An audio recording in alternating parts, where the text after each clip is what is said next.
You're not making as much as you want because you probably have sucky customers. In this video, I'm gonna break down what that really means, why it matters and why it's probably holding you back, and then finally, what to do about it in terms of how to actually make the transition. So let's talk about what this even means big picture. I regularly talk to agency owners, for example, who are selling to small business owners $1,500 a month of social media ads, social media marketing.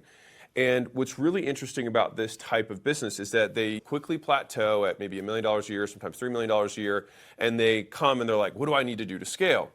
And the issue is it's not about what they need to do to scale, but rather who they need to sell to in order to scale.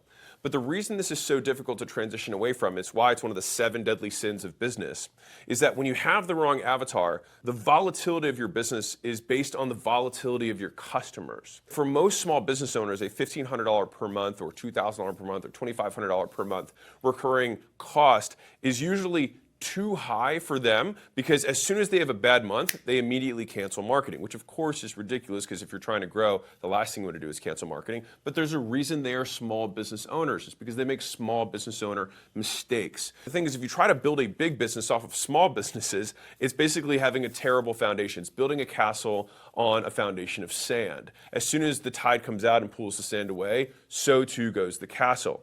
When I talk to these types of businesses, whether it's an agency or whatever, the point is that they ultimately have to switch who they sell to so that they can sell to less volatile customers. And one of the easiest litmus tests to think about this for whatever industry you're in is to think about what does the ultimate version of this business look like? Are the people who have the biggest agencies in the world, for example, are they selling to small business owners? The answer is no.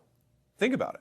The biggest agencies in the world, Ogilvy and Mathers, you got VaynerMedia, you got NP Digital, some of the big, multiple $100 million per year agencies that exist out there. Those businesses almost exclusively sell to Fortune 100, Fortune 500, sometimes mid-market businesses.